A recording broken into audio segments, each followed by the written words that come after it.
ሰላም ጤና ይስጥልኝ ክቡራትና ክቡራን የአዲስ ምንጭ ቤተሰቦች እንዴት ውላችኋል? እንዴት ሰንብታችኋል? በያላችሁበት የከበረ ሰላምታችን ይድረሳችሁ። ዕለቱ ነሐሴ 13 ቀን 2018 ነው። ይህ ማለት ደግሞ የቡሄ ቀን ነው። ደብረ ታቦር ነው። ለእምነቱ ተከታዮች በሙሉ እንኳን ለቡሄ ያደረሳችሁ። እንግዲህ ሆያ ሆዬ እያልን ነው የምንጀምረው ማለት ነው። እያላችሁበት ሰላማችሁ ይብዛ። ከአንጋፋው ጋዜጠኛ ገበየሁ አለልኝ ጋር ነው እንግዲህ ቆይታ የምናደርገው። በተወሰኑ ጉዳዮች ላይ ጥቂት ቆይታ እናደርጋለን። እንግዲህ የዕለቱ ቡሄ ስለሆነ ብዙ አናደክማቸውም። ዳቦ ምንም የሚበላበት ቀን ነው። እንዴት ነው ሰሞኑን? ጥሩ ነው። እንግዲህ አንድ ሶስት ጉዳዮችን እናነሳለን። የመጀመሪያው ጉዳይ እንግዲህ በውጭ የሚገኙ ኢትዮጵያ በተለይ እንግዲህ በአሜሪካ በትናንትናው ዕለት አንድ የተሰማ ነገር አለ። ሁለት አይነት መገለጫዎች አሉት። ያሳዝናል። በጣም በብዙ ጥረት አሜሪካ ገብተው ሀገራቸውን ለማገዝ ራሳቸውን ለማገዝ ብዙ ነገር የሚያደርጉ ናቸው። እንግዲህ በአሜሪካ የመኖር እና የመስራት መብት ተሰጥቶ እንደነበር ይታወቃል። የዲፓርትመንት ኦፍ ሆምላንድ ሴኩሪቲ ማለት ነው። ይሄ እንዲነሳ 5000 አካባቢ የሚጠጉ ኢትዮጵያውያን እቅዱ እንዲነሳ ለአሜሪካ ፕሬዚዳንት አስተዳደር ለትራምፕ አስተዳደር ማለት ነው ፈቃድ ሰጥቷል። እና እንደው በመጀመሪያ ይሄን እናንሳና ሁለቱንም ገጽታዎች እንመልከታቸው። አንደኛው ገጽታ 5000 ኢትዮጵያውያን ይሄ ነገር ሲደረግ የራሱ የሆነ አሉታዊ ጫና አለው። ምክንያቱም በጥረት በብዙ ድካም ተገብቶ ምን ብሎ እንግዲህ አሜሪካን ብሎ የምትባለው እድል ያለበት ሀገር ነው ይባላል። ብዙ መብቶች ብዙ ለትምህርትም ለምንም እድል ይሰጣል ከሚል አኳያ ከዛ ነው መጀመሪያ። አዎ እኔ እንግዲህ አሁን አንተ በምትለው ዳይሬክሽን ብቻ ያኛውን አቅሎ ማየት የፈለግነው ኤኒዌይ ምንድን ነው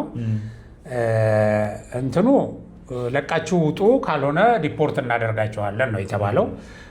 ዲፖርት ማድረግና ራስህ ለቀህ መውጣት እንግዲህ ይለያያል። ዲፖርት ማድረግ በቀጥታ ወደ ሀገርህ ጭኖ ነው የሚልክህ ወይም እሱ ወደሚፈልግበት ቦታ። ስለዚህ ለቃችሁ ውጡ። ይሄን የተባሉት የጊዜያዊ የህግ ጥበቃ ከለላ ይሄ ቲፒኤስ የሚባለው ቴምፖራሪ ፕሮቴክሽን ሰርቪስ እሱን የሚያገኙትን ነው። እሱን የሚያገኙት ሰዎች ደግሞ ኢትዮጵያ ውስጥ ሰላም የለም፣ ሰላም ስለሌለ እዛ መኖር አንችልም ብለው የተቀመጡ ናቸው። ኢትዮጵያ ውስጥ ሰላም ስለሌለ ኢትዮጵያ ውስጥ ያለው ህዝብ በዛ በሰላም እጦቱ ዋጋ ይከፍላል። ግን ደግሞ ሸሽቶ የሄደው ሰው እዛ ፕሮቴክሽን አግኝቶ ይኖራል። ይሄንን ለማግኘት ሲባል ኢትዮጵያ ውስጥ ሰላም የለም አለመኖሩን የማጉላት ስራ ይሰራሉ እነዚህ ኃይሎች በተለያየ የፕሮፓጋንዳ መንገድ። በሌላ በኩል ደግሞ ሰላም እንዳይኖርም ይሰራሉ። እንዳይኖርም አንዳንድ ጊዜ በጎቹ ነገሮችን ጭምር እንደዛ የማድረግ ነገር ይስተዋላል። ምንም አሁን ለምሳሌ ኢትዮጵያ ውስጥ ሀገራዊ ምክክር እየተካሄደ ነው አይደል? ሀገራዊ ምክክር ወደ ሰላም የሚያመጣ መንገድ ነው። ምንም ቢሆን አሟጠህ መጠቀም አለበት። ጥርጣሬ ይኖር ነው ያቋቋመው ይሁን የመሳሰለው ነገር ግን ፈጽሞ እንዳይሳካ ሌሊትና ቀን መስራት ምን ማለት ነው? ለምን በአገራዊ ምክክር ሰላም ከመጣ ኢትዮጵያ ውስጥ አገራዊ ምክክር ተደርጎ ሰላም ሰፈነ ብሎ ዓለም አቀፉ ማህበረሰብ አሜሪካንን ጨምሮ ይሄን ማሰብ ከጀመረ ለነሱ አደጋ ነው። ስለዚህ እዚህ ላይ ይረባረባሉ፣ እየተረባረቡ ነው ያሉት። በሁልጊዜም በሌላ ጊዜም እንግዲህ በሰላም ለምሳሌ ወደ ሰላም የሚመጣ ኃይል አለ አይደል? እሱን ከማበረታታት ይልቅ እሱም ባንዳ ነው እንደዚህ ነው ምናምን ብሎ ዲስካሬጅ ማድረግ።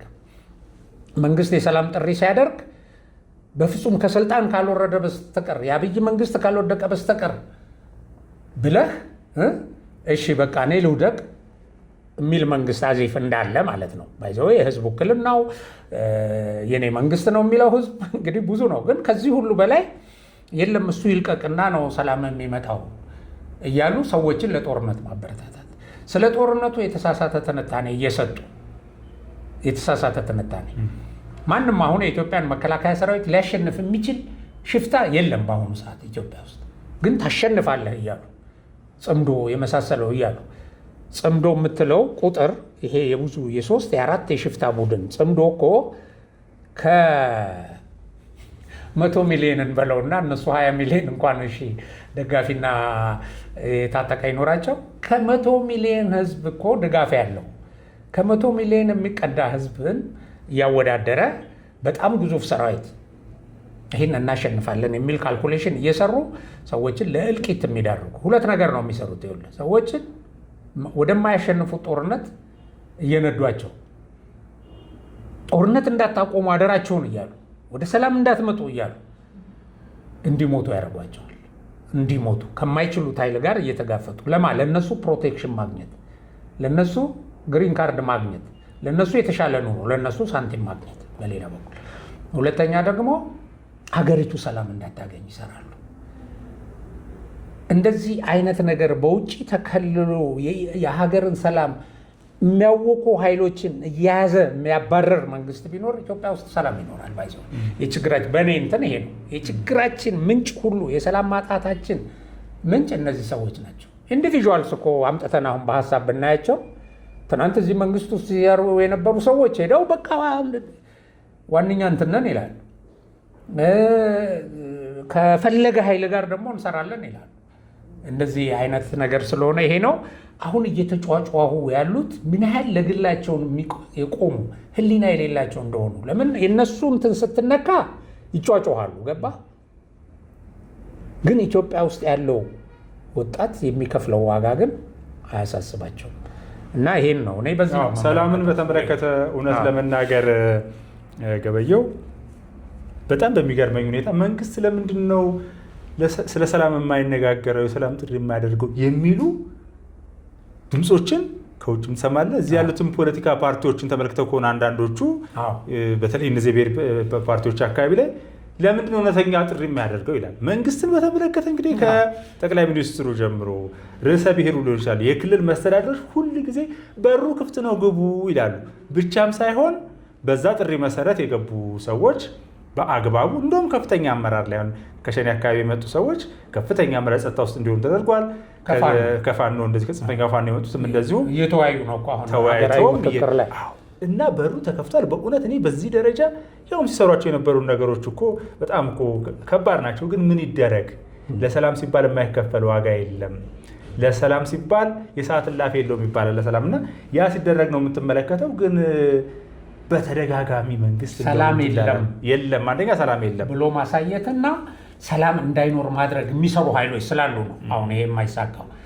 ለምሳሌ አሁን ቲፒኤልኤፍ የሰላም ስምምነቱን አፍርሶ ህገወጥ የምክር ቤት ወደ ስራ መልሶ ኤክስፓየር ያደረገ ምክር ቤት መልሶ መፈንቅለ መንግስት አድርጎ ከአንዴም ሁለቴ ማለት ነው። ከዛ ቀጥሎ አደባባይ ላይ ወጥቶ ደግሞ ይሄ መንግስት ሳልጥል ህልውናዬ አይከበርም፣ ይሄ መንግስት እቀብራለሁ እያለ እኮ መንግስት ውጊያ እያደረገ አይደለም። ሲተኩስበት ነው አሁን መንግስት እስካሁን እየተኮሰ ያለው። በዚህም ባይዘወይ አትርፎበታል። ባይዘወይ አሁን ይሄ ጦርነት ሸረሪና ላይ እንደዚህ ተካሄደ፣ እንደዚህ ድሮን ተመታ ምናምን የሚባሉት እኮ ዘገባዎች ማህበራዊ ሚዲያ ላይ እንጂ መንግስት ኦፊሻል መግለጫ እንዲያደርኩ ምናምን ብሎ እየፎከረ አይደለም። ነገር ግን ሸረሪና ላይ ውጊያ ከፈቱ፣ ገባ ወደ ውጊያ። እዚህ ሰቆጣ አካባቢ ማነው አላማጣ አካባቢ መጡ። መረዋ ላይ በተለይ መረዋ የምትባለው ቦታ ላይ መረዋ ላይ ወደ ጅቡቲ መንገድ ወርዶ ሁሉ ይሄን የኢትዮጵያን ጉሮሮ የመዝጋት የምን ዓላማ ያለው የጥፋት ኃይል መጣ። ኢትዮጵያ ውስጥ ከውጭ መሳሪያ እየገባ ከውጭ ከኤርትራ አሁን መቀሌ 12 ኪሎ ሜትር ላይ የተመታው ይሄ ከውጭ የሚገባ መሳሪያ ነው። የሀገርን ሉዓላዊነት እየደፈረ ከውጭ ማንኛውም ነገር ከውጭ ሲገባ እንደ ሉዓላዊነት ጥሰት ነው የሚታየው።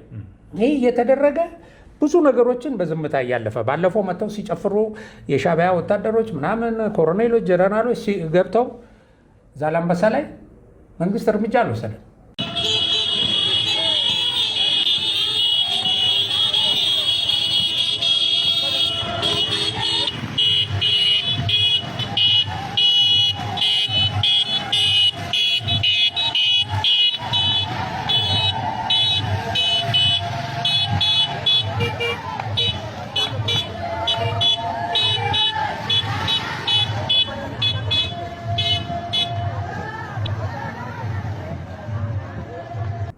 በዚህ ደረጃ ለምን እስቲ የሰላሙን መንገድ አሟጥጬ ልጠቀም ነው አንደኛ።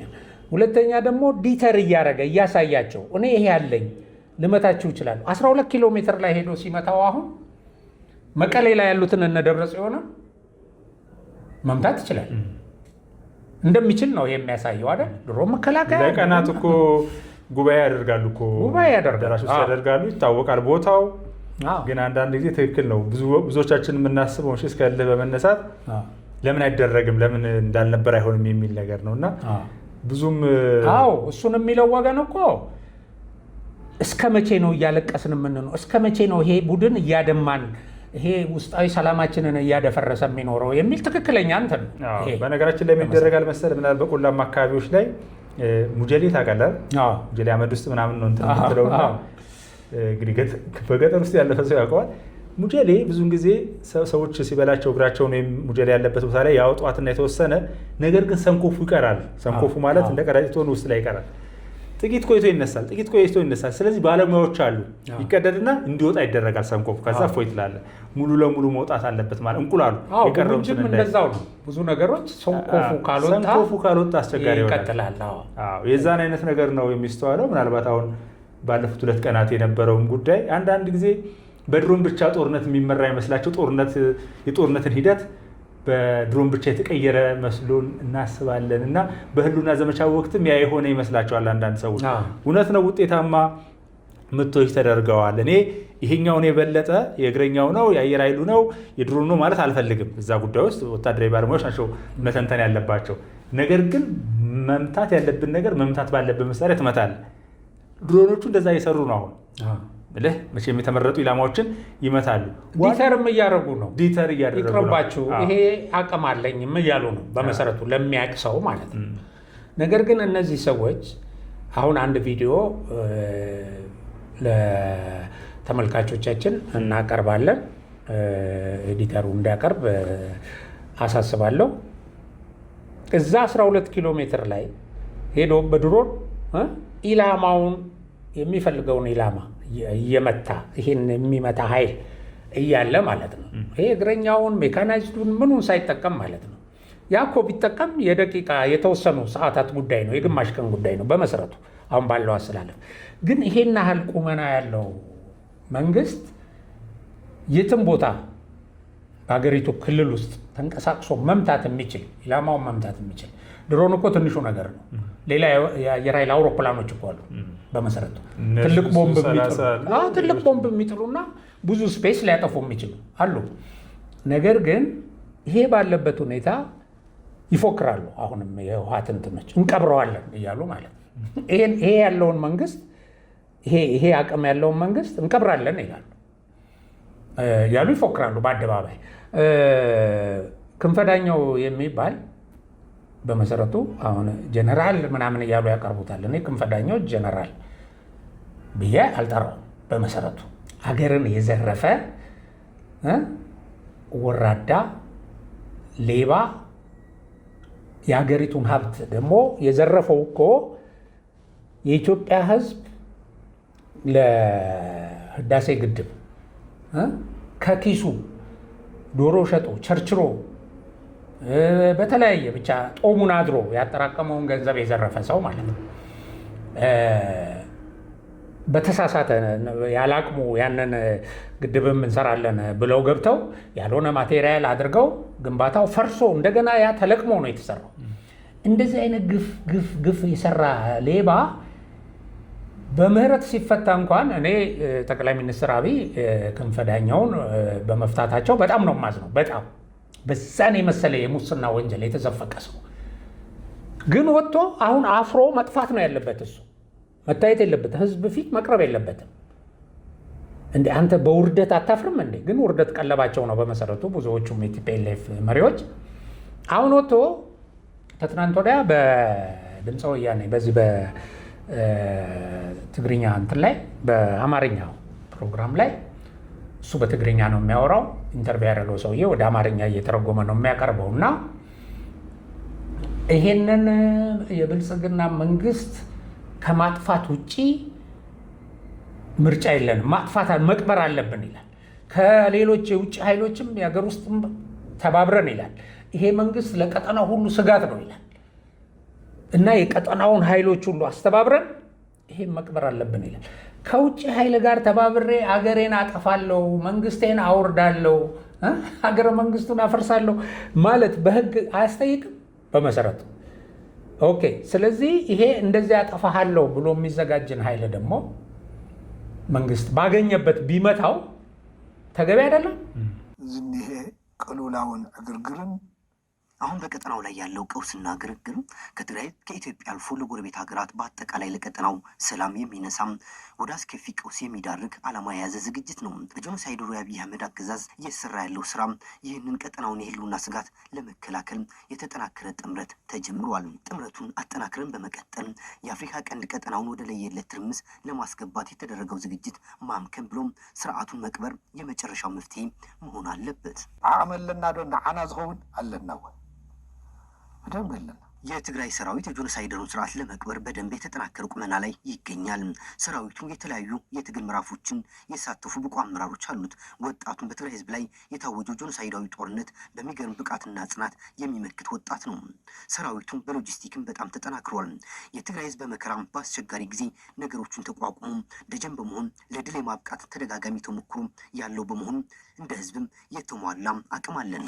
ኩሉ አይነት ቃልስታ ተዋዲድካ እንኳን ላይ አጥቃው ቃልሲ ዘርፈ ብዙ ትግሎችን በማቀናጀትና ታግሎ በመታገል የህዝባችን መሰረታዊ ጥያቄዎችና ተፈጥሯዊ መብት የማስከበር ኃላፊነት ያለው በወጣቱ ትውልድ ላይ ነው። ይህ ግን በጄኖሳይደሩ አብይ አህመድ የተደቀነው እንደ ህዝብ ላለመጥፋት ለመመከት እንጂ የትግራይ ህዝብ ህልውናና ደህንነት ለማስቀጠልና ራስን በራስ የማስተዳደር መብት ለመጎናጸፍ የትግራይ ወጣት ቀጣይነት ያለው ምርምር እያካሄደ ነው። አሁን ላይ ግን ለመታገል ተዘጋጅቶ ትዕዛዝ በመጠባበቅ ላይ ይገኛል። ቢመታው ቁጭ ያለበት ሄዶ ቢመታው ያያዋል እኮ እዛ ኢንተርቪው ሲሰጥ እኮ ያየዋል። አሁን ትናንትና ደብረጽዮን አስመራ ሲገባ ሾፌሩ ዛላበሳ የሆነ ቦታ አድርሶት ተመለሰ በሚስጥር ሄዶ፣ ግን ይሄንን ይቆጣጠር ነው። ያችኛውም አብርሃም ወንጀልም ነበርሽ ነገራችን 7 ናቸው 7 አካባቢ ናቸው። ይሄንን ያያል እኮ መንግስት ያያል። እነዚህን ሰዎች እዛ በቅርብ ርቀታቸው መጥቶ አሳይቷቸዋል ምንም መከላከል እንደማይችሉ ማለት ነው። እና ወጥቶ እንደዚህ አይነት ነውር ሌብነቱ ሳያንስ ከዛ የሌብነት ወንጀሉ እድሜ ልክ ከሚያሳስረው እዛ እስር ቤት እንዲሞት ከሚያደርገው ወንጀሉ ነፃ ያወጣው አሁን ያለው መንግስት ነው፣ አብይ ነው። ሄዶ እሱን ይሳደባል። እሱን ማጥፋት አለብን መቅበር አለብን ይላል። ይሄ ህዝብ መርጦ ለሚቀጥለው 5 ዓመት ዋስትና የሰጠው አስተዳድረኝ ያለው ኃይል ቢያንስ የፓርቲ አባላቱ እንደ ቁጥር እንኳን ታይቶ እንትናትልም የሚደግፈው ህዝብ የሚወክለው ማህበረሰብ አለ። እንደዚህ እየወጡ አፋቸውን ይከፍታሉ። እና ሲተነትን ምን ይላል መሰለ፣ የትግራይ ወጣቶች ይሄንን ጄኖሳይደር ለመቅበር አንድነታቸውን አስተባብረው ይላል።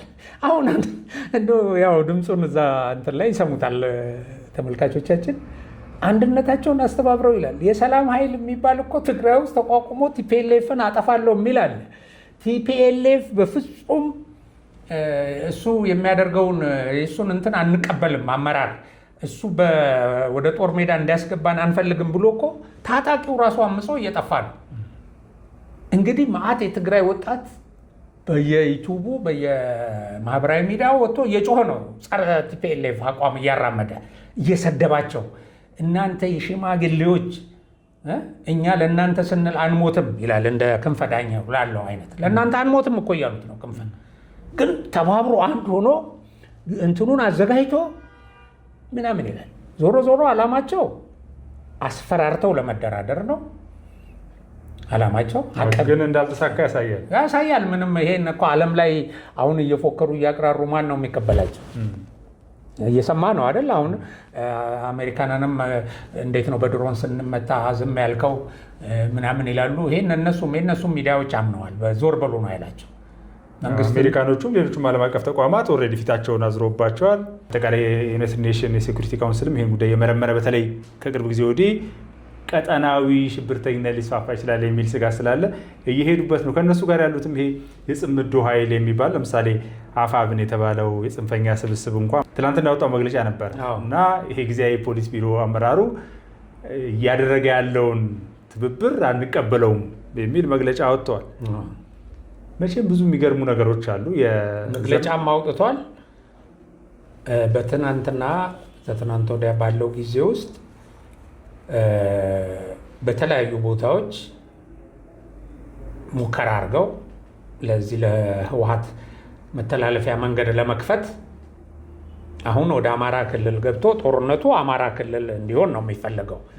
ይሄንን ህወሓት እዛ የሀገር ሽማግሌዎቹን ሰብስቦ ገልጾላቸዋል። ትግራይ ውስጥ ጦርነት አካሄድም ከዚህ በ2013 ባይዘው እንደዚህ ብሎ ነበር። ጦርነት እዚህ ከተካሄደ መብራት ይቋረጥብናል፣ ባንክ ይቋረጥብናል፣ አውሮፕላን ይቋረጥብናል ለምን ምናምን ሲሉ ኖ በፍጹም ቃል እንገባላቸዋለን ጦርነቱ በትግራይ መሬት ውስጥ አይሆንም ብለው ለሀገር ሽማግሌዎች ለዚህ ለንግዱ ማህበረሰብ እንደተናገሩ ያው መረጃዎች ወጥተዋል። ይሄንን የሚያደርግ ቡድን ነበር ጦርነት አንተ መሬት ላይ ነው የማደርገውና ከኔ ጋር ቁም ብሎ ይሄ ዩስፉል ኢዴት ብሎ ጌታቸው አንድ ጊዜ የገለጸው አለ እና ዩስፉል ኢዴት ነው ፋኖ የሚባለው።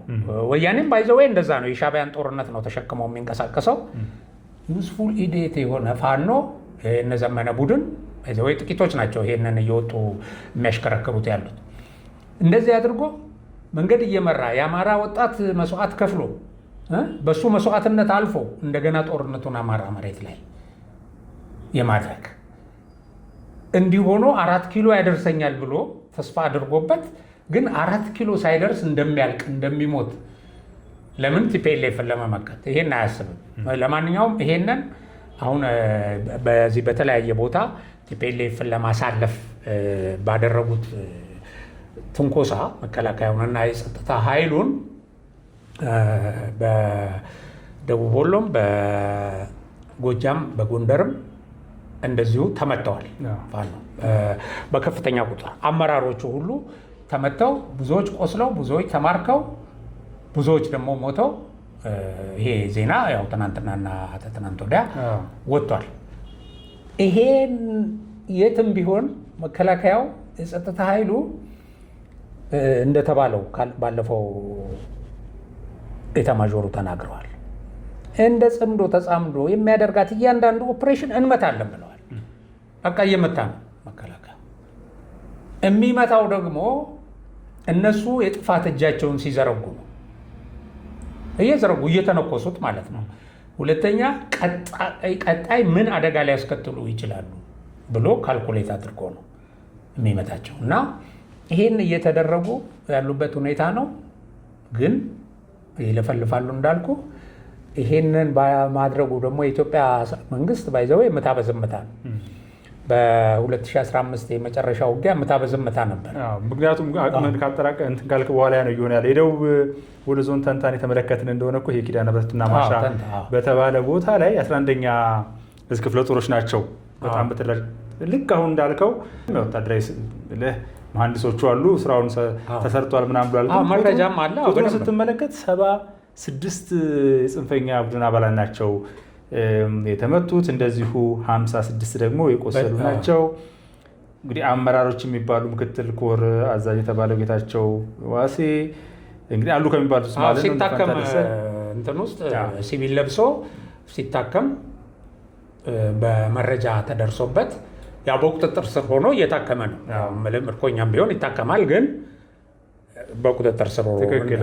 እና በጣም ቁጥሮቹ አሃዞቹ የሚያሳዩት ነገር ትንሽ ጠንከር ያለ ነው እና ግን ትልቅ ነገር ነው፣ መልካም ነገር ነው። ምንም ቢሆን ይህች ኢትዮጵያ ዛሬ ደግሞ ምናልባት ዛሬ ረቡዕ ነሐሴ 13 ቀን 2018 ሀገራዊ ምክክር ኮሚሽኑ እንደሚታወቁ በ8 ቡድኖች ተከፋፍሎ ሲወያይ ነው የቆየው። ከትላንትና ጀምሮ ደግሞ ሌላ ይሄ 8 ቡድኖች የየራሳቸውን አጀንዳ ከሌሎቹ ጋራ የሚዋሃዱበትና የሚነጋገሩበት ነገር አለ። በዛሬው ዕለት እንደዚሁ መግለጫ ይሰጥበታል። የደረሱበትን የመጀመሪያ ዙር ሪፖርት ያቀርባሉ። እኔ እንደውም ትላንትና ቸኩዬ ነው መሰለኝ ዛሬ ረቡዕ ነው ዛሬ ያቀርባሉ ብዬ ነበር። ቀድሞ የተያዘ እቅድ ስለሆነ ነው ይሄ ነገር የነበረው። እንግዲህ እሱንም እንግዲህ ባለፈው መግለጫችን እንዳሳወቅናችሁ እነዚህ ከ8ቱም ቡድን የተውጣጡ አጠናቃሪ ተሳታፊዎች ስራቸውን ሲሰሩ ቆይተዋል እና ይሄ ስራ የሁሉንም የስምንቱንም ቡድን አጀንዳ አጠናክሮ ማቅረብ ጥንቃቄ የሚፈልግ ስራ እንደመሆኑ ጊዜ ትንሽ ፈጅቷል። እስከ ትናንት ማታ ድረስ ሲሰሩ ቆይተው አንድ ወጥ የሆነ ሰነድ በስምንቱም አጀንዳዎች ምክረ ሀሳብ ላይ አውጥተዋል አዘጋጅተው። በዛ መሰረት ዛሬ ጠዋት ለየስምንቱ ቡድን እየቀረበ ይገኛል። አሁን እኔ እዚህ መግለጫ እየሰጠው ባለሁበት ሰዓት አንዳንዱ ቡድን የአምስት ቡድንን ሰምቷል፣ አንዳንዱ የ6 ቡድንን ሰምቷል እና ይሄ ሂደት እያንዳንዱ ቡድን በሚቀርበው ሰነድ ላይ የመጨረሻ ግብአቱን ማስገባት እንዲችል አስተያየቱን መስጠት እንዲችል የተዘጋጀ ሂደት ነው። እነሱ ዛሬ ስምንቱም ቡድኖች የስምንቱንም ቡድኖች ምክረ ሀሳቦች ይሰማሉ፣ ግብአት ይሰጣሉ። ማምሻቸውን እነዚህ 120ዎቹ አጠናካሪ ቡድኖች የመጨረሻዎቹን ግብአቶች በማካተት የፋይናል የመጨረሻውን ሰነድ አጠናቀው ያዘጋጃሉ ማለት ነው። በዚህ መሰረት በነገው ዕለት ይሄ የተጠናከረው የመጨረሻው ሰነድ ለ4000 ተሳታፊ ይቀርባል ማለት ነው። ይሄ እንግዲህ አንድ ትልቅ ምዕራፍ ላይ ደርሰናል ማለት ነው። እግዚአብሔር ይመስገን። ከዚህ በመቀጠል አንድ እንደው ለኢትዮጵያ ሕዝብ ማሳሰብ የምፈልገው አንዳንድ የተዛቡ መረጃዎችን በመስማት እንዳይወዛገቡና ትክክለኛ የሆኑ ሚዲያዎችንና የኮሚሽኑን መግለጫዎች እንዲከታተሉ ደግሜ አሳስባለሁ። እንግዲህ የነበረን ቆይታ ከሞላ ጎደል በእነዚህ በሶስት ጉዳዮች ላይ ያጠነጠነ ነበረ። ሀሳባችሁን እንድታጋሩን በታላቅ አክብሮት ነው የምንጠይቀው። ላይክ ያላደረጋችሁ ደግሞ ላይክ እያደረጋችሁ እንድትወጡ እንጠይቃለን። ዛሬ የቡሄ ቀን ነው ብለን የጀመርነው እንግዲህ መልካም ደብረ ታቦር የሚለው ቡሄ የሚለው ከብርሃን ጋራ ከመፍካት ጋራ ከምናምን ጋር የተመሳሰለ ነው እና የፈካ ቀን ደስ የሚል ቀን እንዲሆንላችሁ እንመኛለን። ሰላም ቆዩ። በቃኒ በቃናል ጦርነት ደክሞናል፣ ትውልድ እያለቀ ስንቱን ሰው አጥተናል። ኧረ ማልቀስ ይብቃ ጎበዝ እንስማማ፣ ካለፈው ተምረን ነገን ፍቅር ይስማ።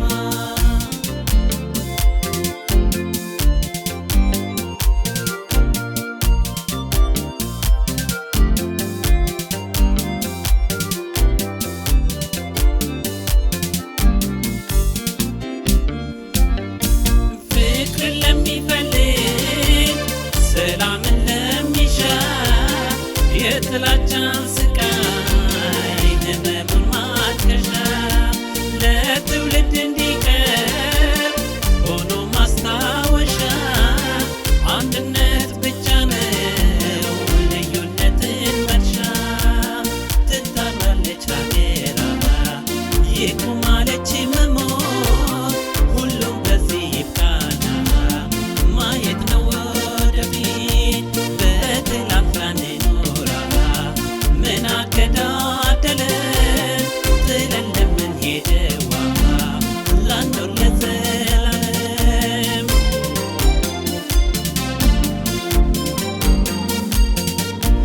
ወንድም ከወንድሙ መተራረድ ይብቃ፣ ይቅርታን እንውሰድ ሁሉም በእኛ ይብቃ። ከዘር ጎጥ እንውጣ ሰው ብቻ እንሁን፣ ለዚህ ከንቱ ምድር እጅ መስጠት ይብቃ። ትጣራለች ሀገር ይቆማለች መሞት ሁሉም በዚህ ይብቃ፣ ማየት ነው ወደፊት በትናንት ላንኖር ምን አገዳደለን ጥለን ለምንሄደው ላንኖር ለዘላለም።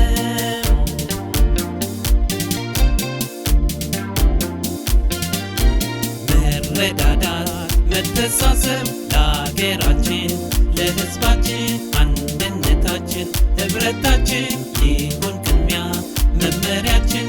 ያለን አንድ እናት ኢትዮጵያ ናት የማትለወጥ አይናችን ናት የማትለወጥ አይናችን ናት።